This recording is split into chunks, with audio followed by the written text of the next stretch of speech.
साथियों, आज की एक महत्वपूर्ण प्रेस कॉन्फ्रेंस दिल्ली में एक जो हत्या हुई रिंकू शर्मा जी की उसके संदर्भ में है।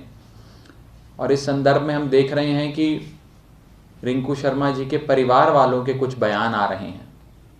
लगातार उनके परिवार वाले, उनकी माता जी भी, उनके भाई भी ये कह रहे हैं कि जय श्री राम का नारा लगाने वाले रिंकू शर्मा जी की हत्या करी गई। और लगातार उनकी ओर से ये बात कही जा रही है कि जय श्री राम का नारा लगाने वाले राम भक्त रिंकू शर्मा जी की हत्या जो हुई है इसकी भी जांच होनी चाहिए। लेकिन हम इससे एक कदम आगे बढ़कर ये बात आज पूछना चाहते हैं कि यदि जो परिवार कह रहा है वास्तव में अगर हुआ है, अगर ये सत्य है, इसकी जांच तो हो, पुख्ता जांच हो, दोषियों को कड़ी से कड़ी सज़ा भी मिले।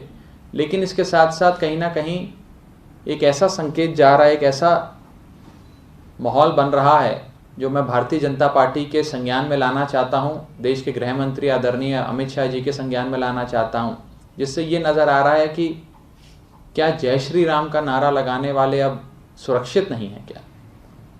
क्या दिल्ली में जय श्री राम का, भारत देश में जय श्री राम का नारा नहीं लगा सकते? क्या अब उनकी हत्या करी जाएगी? दिल्ली के अंदर भारतीय जनता पार्टी की पुलिस है, दिल्ली के अंदर कानून व्यवस्था भाजपा की है। दिल्ली के लोगों ने भाजपा को खूब वोट दिया। 2014 में 7 सांसद उनके जिताए, 2019 में 7 सांसद उनके जिताए, 7 में से 7 सीटें, 100% सीटें देकर केंद्र में भाजपा की सरकार बनाई। अमित शाह जी को गृह मंत्री, आदरणीय नरेंद्र मोदी जी को प्रधानमंत्री बनाया। क्या ये दिन देखने के लिए बनाया कि आज कानून व्यवस्था इस प्रकार हो जाएगी कि आए दिन हत्याएं होंगी?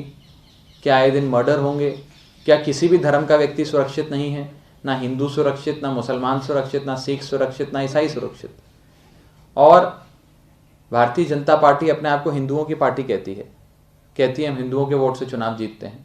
तो मैं पूछना चाहता हूं कि आपके राज्य में तो हिंदू सुरक्षित ही नहीं है।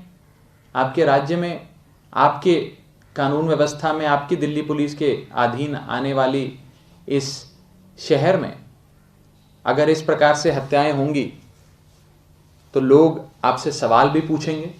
और जय श्री राम का नारा अगर भारत देश में, दिल्ली में बुलंद नहीं होगा तो कहाँ बुलंद होगा? मैं आज इस प्रेस कॉन्फ्रेंस के माध्यम से भारतीय जनता पार्टी से भी और आदरणीय गृह मंत्री जी से भी कुछ सवाल करना चाहूँगा। और इसलिए सवाल कर रहा हूँ क्योंकि जो कानून व्यवस्था है दिल्ली की, जो लॉ एंड ऑर्डर है, वो दिल्ली का लॉ एंड ऑर्डर और दिल्ली की कानून व्यवस्था संवैधानिक तौर पे, कानूनी तौर पे सीधे तरीके से मिनिस्ट्री ऑफ होम अफेयर्स यानी कि गृह मंत्री जी के अधीन आती है। वो दिल्ली के मुख्यमंत्री, दिल्ली के लेफ्टिनेंट गवर्नर या और किसी व्यक्ति के अधीन नहीं आती, सीधा मिनिस्ट्री ऑफ होम अफेयर्स के अधीन आती है फॉर ऑल प्रैक्टिकल पर्पसेस।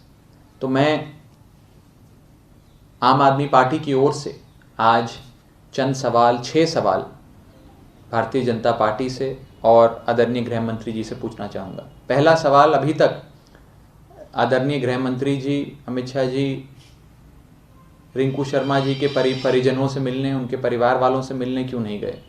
अभी तक ट्वीट क्यों नहीं किया? क्या उन्होंने संज्ञान लिया भी? यह आम आदमी पार्टी का पहला सवाल।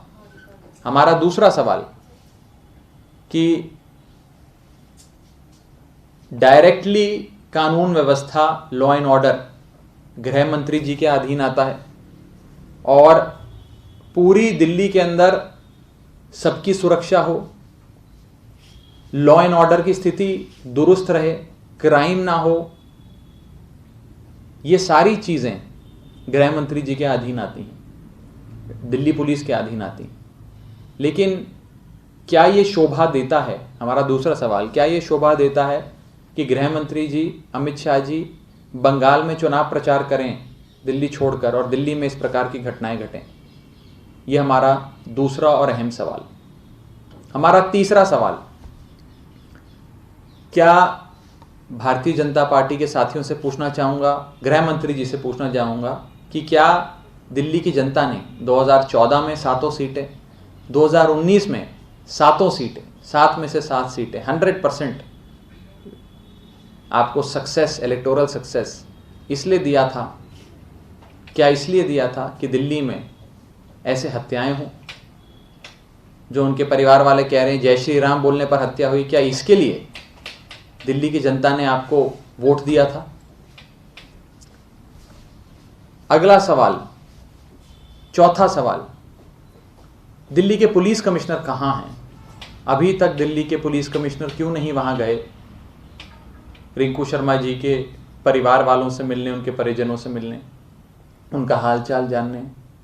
2 लेयर्स होती हैं सरकार की, एक होती है राजनैतिक, एक होती है प्रशासनिक, पॉलिटिकल एग्जीक्यूटिव और परमानेंट एग्जीक्यूटिव या एडमिनिस्ट्रेटिव एग्जीक्यूटिव। राजनैतिक जिम्मेदारी देश के गृह मंत्री की है और प्रशासनिक जिम्मेदारी दिल्ली के पुलिस कमिश्नर की है, लेकिन दोनों में से कोई भी नहीं गया अभी तक उनके परिवार वालों से मिलने। तो मैं पुलिस कमिश्नर साहब से पूछना चाहूँगा कि आप भी अभी तक क्यों नहीं उनके परिवार वालों से मिलने गए?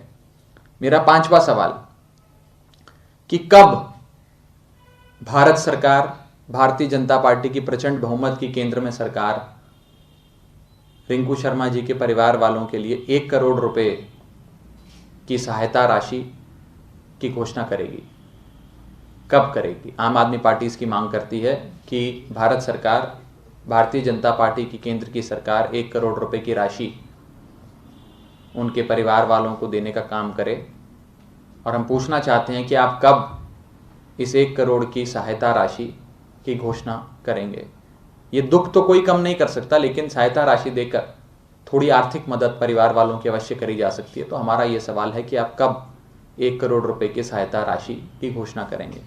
हमारा छठा और आखिरी सवाल कि भारतीय जनता पार्टी के बंगाल में ऐसा भारतीय जनता पार्टी आरोप लगाती है, अलेज करती है कि कथाकथित तौर पे भाजपा के जितने भी वर्कर्स हैं, कई सारे वर्कर्स बंगाल में जो हैं उनकी हत्याएं हो रही हैं, उन पे हमले हो रहे हैं।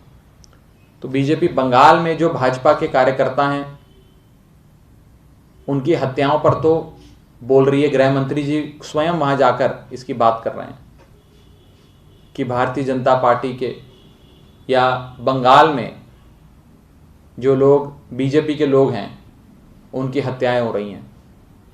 वहां पर जो जय श्री राम का नारा लगाते हैं उनकी हत्या हो रही है। लेकिन दिल्ली में जब रिंकू शर्मा जी की हत्या होती है तो ना भाजपा कुछ बोलती है, ना गृह मंत्री जी कुछ बोलते हैं। तो बंगाल में तो आप बोलते हैं, दिल्ली में नहीं बोलते हैं। तो हम पूछना चाहते हैं कि दोहरे मापदंड क्यों? क्यों दिल्ली में भी कोई चुनाव नहीं है क्या, इसलिए? ये सवाल हम पूछना चाहते हैं। तो ये 6 सवाल आज आम आदमी पार्टी सीधे तौर पर पूछना चाहती है। आम आदमी पार्टी हर संभव प्रयास कर रही है कि परिवार वालों को मदद दी जाए। हमारी क्षेत्रीय विधायक मंगोलपुरी से बहन राखी बिडलान जी परिवार वालों के साथ ही हैं। जब से ये घटना घटी उसी क्षण से उनके साथ हैं। कंधे से कंधा मिलाकर पूरी पार्टी, समस्त कार्यकर्ता उनके साथ हैं। हर प्रकार की सहायता, मदद सामाजिक तौर पे, आर्थिक तौर पे पार्टी अपने स्तर पे कर रही है।